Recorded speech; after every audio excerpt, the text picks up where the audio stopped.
എല്ലാ കൂട്ടുകാർക്കും മറ്റൊരു പുതിയ എപ്പിസോഡിലേക്ക് സ്വാഗതം. നമ്മളിന്ന് തയ്യാറാക്കുന്നത് ഈ ചൂടുകാലത്തൊക്കെ കഴിക്കാൻ പറ്റുന്ന നല്ലൊരു റെസിപ്പിയാണ്. അപ്പോൾ നമുക്കിത് അത്യാവശ്യം കുടിക്കാനും കഴിക്കാനായിട്ടൊക്കെ ഉണ്ട്. അതുകൊണ്ട് തന്നെ നമുക്കിത് ഉച്ചരിഞ്ഞിട്ട് ചായക്ക് പകരമായിട്ട് കഴിക്കാൻ പറ്റുന്ന നല്ലൊരു റെസിപ്പിയാണ്. അപ്പോൾ നിങ്ങൾ എന്തായാലും വീട്ടിലിത് ട്രൈ ചെയ്ത് നോക്കുക. നമ്മുടെ ചാനൽ ആദ്യമായിട്ടാണ് കാണുന്നതെങ്കിൽ ഒന്ന് സബ്സ്ക്രൈബ് ചെയ്ത് സപ്പോർട്ട് ചെയ്യണം. അതുപോലെ നിങ്ങൾക്ക് ഈ വീഡിയോ ഇഷ്ടപ്പെടുകയാണെങ്കിൽ ലൈക്ക് ചെയ്യാനും ഷെയർ ചെയ്യാനും മറക്കല്ലേ. അപ്പോൾ നമുക്കിതിന് ആദ്യം തന്നെ ഒരു പാത്രം സ്റ്റൗവിൽ വെച്ച് ചൂടാക്കുക. നന്നായി ചൂടായതിന് ശേഷം ഇതിലേക്ക് നമുക്ക് ആവശ്യത്തിന് വേണ്ട അവിലാണ് ചേർത്ത് കൊടുക്കുന്നത്. അവിലിട്ടതിന് ശേഷം നമുക്കിതൊന്ന് ലോ ഫ്ലെയിമിൽ വെച്ചിട്ടൊന്ന് ചൂടാക്കിയെടുക്കാം. ഇത് ഏകദേശം 1.5 കപ്പോളം അവിലെടുത്തിട്ടുണ്ട്. അത് നമുക്ക് ആവശ്യത്തിനനുസരിച്ചിട്ട് അളവിൽ വ്യത്യാസം വരുത്താവുന്നതാണ്. ഞാൻ അതുകൊണ്ട് തന്നെ കറക്റ്റായിട്ട് ഇവിടെ അളവ് കൊടുത്തിട്ടില്ല. തീ കൂട്ടി വെച്ച് ഇത് ചൂടാക്കരുത്, പെട്ടെന്ന് തന്നെ കരിഞ്ഞു പോകും. അതുകൊണ്ട് നമുക്ക് തീ കുറച്ച് തന്നെ വെച്ച് ഒന്ന് വറുത്തെടുക്കാം.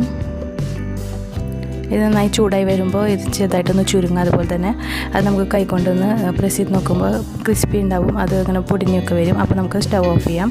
സ്റ്റവ് ഓഫ് ചെയ്തതിന് ശേഷം ഇത് വേറൊരു പാത്രത്തിലേക്ക് മാറ്റി വയ്ക്കുക. അതല്ലെങ്കിൽ ആ ചൂട് കൊണ്ട് പാത്രത്തിൻ്റെ ചൂട് കൊണ്ട് അത് കുറച്ചും കൂടി മുരിഞ്ഞ് കരിയാനൊക്കെ സാധ്യതയുണ്ട്. അതുകൊണ്ട് നമുക്കിത് വേറൊരു പാത്രത്തിലേക്ക് മാറ്റി കൊടുക്കുക. ഇപ്പോൾ ഇതിവിടെ റെഡി ആയിട്ടുണ്ട്. ഞാൻ ഓഫ് ചെയ്തിട്ട് ഒന്ന് ആ ചൂടുള്ളത് കൊണ്ട് തന്നെ ഒന്ന് മിക്സ് ഇങ്ങനെ ഇളക്കി കൊടുത്തതാണ്. നമുക്ക് മറ്റൊരു പാത്രത്തിലേക്ക് പഴം എടുക്കാം. ചെറുപഴമാണ്. ഇതിവിടെ ഞാൻ 3 എടുത്തിട്ടുള്ളത്. ഇതിലേക്ക് മധുരത്തിന് ആവശ്യത്തിന് വേണ്ട പഞ്ചസാര കൂടി ചേർത്ത് കൊടുക്കുക. ഇവിടെ ഞാൻ 3 ടേബിൾ സ്പൂൺ പഞ്ചസാരയാണ് എടുത്തിട്ടുള്ളത്.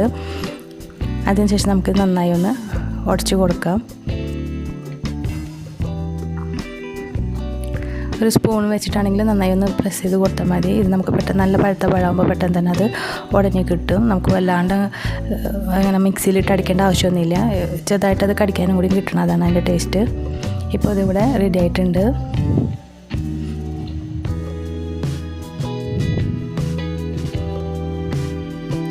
നമുക്കൊരു ഗ്ലാസ് എടുക്കാം. അതിലേക്ക് നമ്മളിപ്പോൾ ചെയ്തിട്ടുള്ള പഴത്തിൻ്റെ മിക്സ് കുറച്ചിട്ട് കൊടുക്കുക.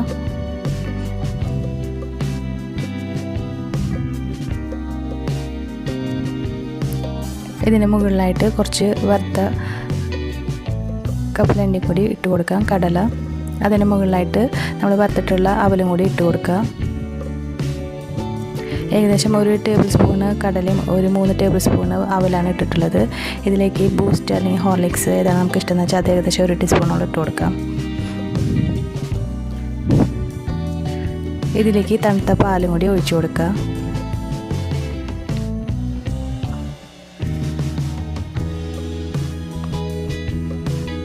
പാലൊഴിച്ചതിന് ശേഷം ഇതിന് മുകളിലായിട്ട് കുറച്ചും കൂടിയും അവലും അതുപോലെ കടല അതുപോലെ ടൂട്ടി ഫ്രൂട്ടി ഒരു കളറിന് വേണ്ടിയിട്ട് കുട്ടികൾക്കൊക്കെ കാണുമ്പോൾ നല്ല ഇഷ്ടമാകും. അതുകൊണ്ട് ഒരു ടൂട്ടി ഫ്രൂട്ടി കൂടി ഇട്ട് കൊടുത്തിട്ട് കുറച്ച്. പിന്നെ നമുക്ക് ഡ്രൈ ഫ്രൂട്ട്സൊക്കെ ഇഷ്ടമുണ്ടെങ്കിൽ അതുണ്ടെങ്കിൽ ഇട്ട് കൊടുക്കാവുന്നതാണ്. നമുക്കത് ഇടയ്ക്ക് കടിക്കാനൊക്കെ കിട്ടും. നല്ല ടേസ്റ്റാണ്. അപ്പോൾ അത് ഉണ്ടെങ്കിൽ നമുക്ക് ഇട്ട് കൊടുക്കാവുന്നതാണ്. ഞാനിവിടെ അണ്ടിപ്പരിപ്പും ഉണക്കമുന്തിരി കൂടി ചേർത്ത് കൊടുത്തിട്ടുണ്ട്. അതുപോലെ ടൂട്ടി ഫ്രൂട്ടി ഇട്ടിട്ടുണ്ട്. അപ്പോൾ നമ്മുടെ ഡ്രിങ്ക് ഇവിടെ തയ്യാറായിട്ടുണ്ട്. അപ്പോൾ എന്തായാലും നിങ്ങൾ വീട്ടിലിത് ട്രൈ ചെയ്ത് നോക്കുക. ഇഷ്ടപ്പെടുകയാണെങ്കിൽ ലൈക്ക് ചെയ്യാനും ഷെയർ ചെയ്യാനും മറക്കല്ലേ.